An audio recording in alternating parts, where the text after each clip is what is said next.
Olá, galera! Sejam mais uma vez muito bem-vindos ao nosso canal Cachola Legal. Nosso tema de hoje, esquizofrenia. Afinal, o que é a esquizofrenia? Quantos tipos de esquizofrenia existem? Como funciona o cérebro de um esquizofrênico? Existem mais esquizofrênicos do sexo masculino ou feminino? É perigoso conviver com esquizofrênico? A esquizofrenia aparece normalmente em qual idade? A palavra esquizofrenia tem origem no grego, que é esquizo, que é igual divisão, mais frenia, mente, que significa literalmente uma mente dividida. É um mix de comportamentos do apático, isolamento social, psicose, alucinações, delírios, falas e comportamentos desorganizados, reações desajustadas e fantasiosas. É o mais complexo transtorno mental.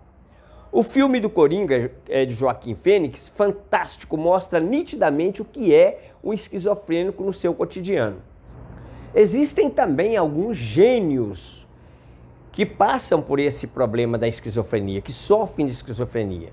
Por exemplo, vocês devem assistir, é uma recomendação, do filme Shine, Brilhante, que inclusive conta a história do David, que até hoje ele está vivo e ativo.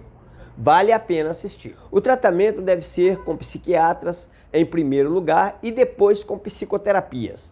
E afinal, quantos tipos de esquizofrenia existem?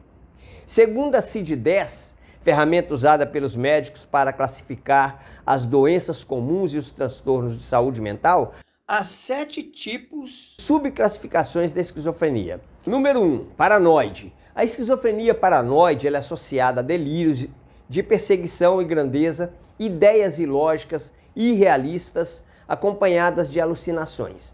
É o tipo mais fácil de identificar. São pessoas desconfiadas, vivem confusos entre o que é real e não é real, sofrem de ansiedade, têm ataques de fúria, brigam, têm mania de perseguição, pensam que as pessoas ou família estão maquinando alguma coisa contra elas, ver coisa que os outros não estão vendo, ouvem vozes, sentem odores, desconfiam das pessoas e têm pensamento confuso.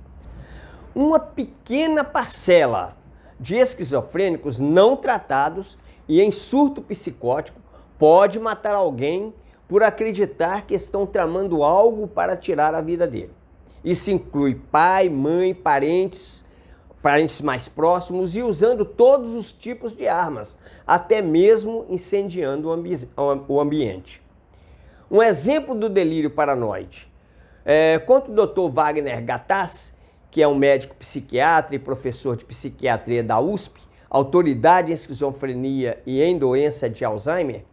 Ele diz o seguinte, aspas, eu tratei de um paciente que estava convencido que a energia dos seus pensamentos estava sendo roubada por um satélite russo e que era transformada em energia bélica para destruir satélites americanos. Esse tipo de situação é muito recorrente nos pacientes de esquizofrenia e não tente convencê-los do contrário, senão ele também vai desconfiar que você é um espião e faz parte de um complô que foi tramado secretamente para destruí-lo e você passa então a virar vítima. Número 2. Hebefrênica ou desorganizada. O termo hebefrenia, do grego, significa juventude. É própria dos adolescentes. Os transtornos se iniciam com mais frequência na puberdade. As falas são desorganizadas, que é a tal da esquizofrasia, que são palavras confusas, sem relação entre si. Tem um desinteresse pelos hábitos de higiene e até hábitos de se alimentar.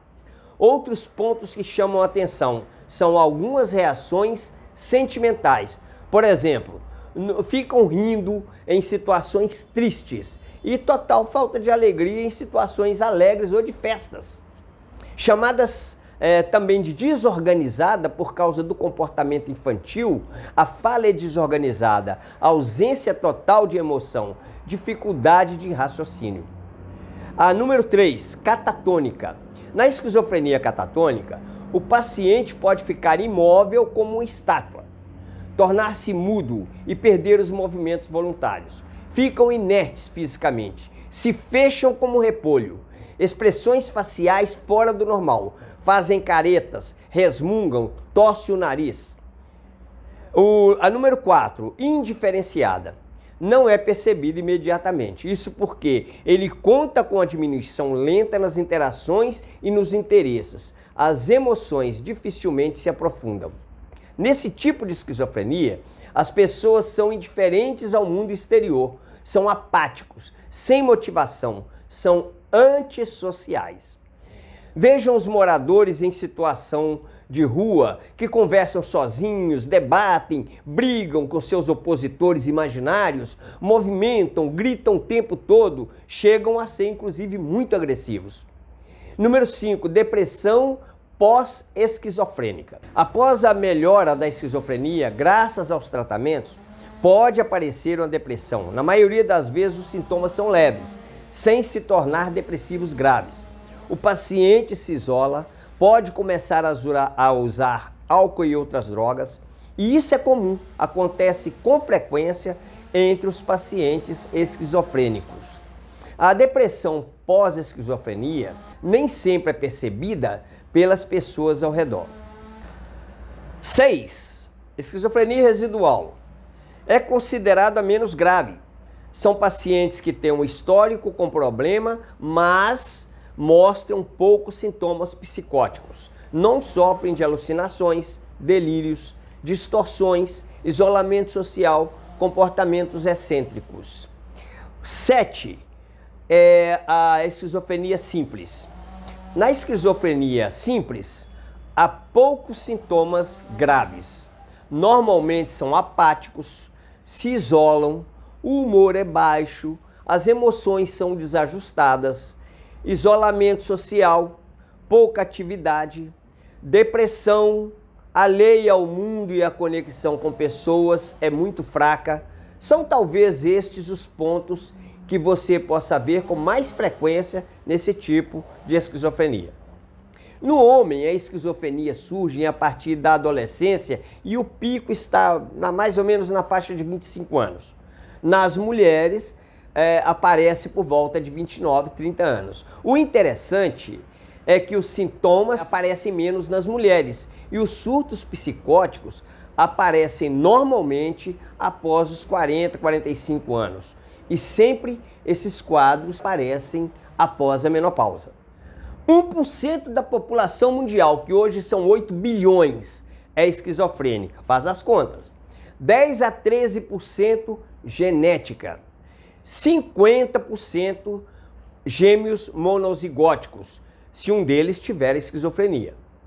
Além da genética, existem outros fatores, como, por exemplo, o uso de substâncias tóxicas durante a gravidez, infecções intrauterinas, complicações no parto, desnutrição na gravidez, pessoas que nascem em lugares ou épocas frias, ou no inverno, ou regiões geladas, podem ser vítimas de esquizofrenia, segundo o médico psiquiatra Dr. Gustavo de Jesus. Por que a relação com frio? Porque no frio há sempre manifestações de vírus e bactérias e outros males que poderão afetar o feto. Estas informações não é para assustar ninguém. Estas informações é sobre a possibilidade e não a probabilidade. Portanto, a orientação para as mães é que se cuidem bem durante a gravidez. O esquizofrênico pode ter uma vida próxima ao normal, pode se casar e ter filhos como qualquer outra pessoa, ter vida social, trabalhar, desde que não seja submetida à pressão. O esquizofrênico só não suporta pressão, nem mesmo da família. Se isso acontecer, ele poderá ter um surto psicótico e a coisa não fica nada bem. O uso de drogas como álcool, maconha e outras acelera o processo de esquizofrenia, porque destroem os receptores do cérebro. O esquizofrênico deve ser submetido a tratamento médico psiquiátrico, acompanhado de psicoterapia, como por exemplo, a terapia cognitiva comportamental, as terapias com familiares e pessoas em grupos. Os medicamentos muitas vezes devem ser, de acordo com o médico, camuflados sob alimentos ou misturados em bebidas, até porque muitas vezes os pacientes são resistentes ao uso deles. A maioria não aceita a doença e pensa que o remédio é uma desculpa para matá-lo. Mesmo medicado, o paciente ainda pode surtar. Não deve sofrer pressão sobre hipótese alguma. O paciente esquizofrênico deve ser tratado precocemente. Isto certamente vai evitar um desastre na vida futura dele. Por falta de um tratamento adequado, muitos doentes se matam. No ranking dos suicídios, em primeiro lugar está a depressão, em segundo lugar está a bipolaridade e em terceiro lugar a esquizofrenia. A esquizofrenia não escolhe classe social, está tanto para os ricos como para os pobres. Sabemos que não é fácil conviver com pacientes esquizofrênicos. A família também fica doente com a situação e o estresse causado pela vítima da esquizofrenia é enorme.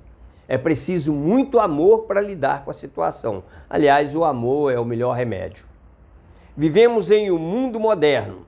A partir do século XX, a medicina evoluiu muito. Todos nós podemos viver uma vida plena de alegria e felicidade e para isto, o que nós devemos fazer é nos cuidar. Se tiver gostado do vídeo, deixa o like. Se ainda não for um inscrito no canal, por favor, se inscreva para acompanhar nossos próximos vídeos. Abraços e até breve.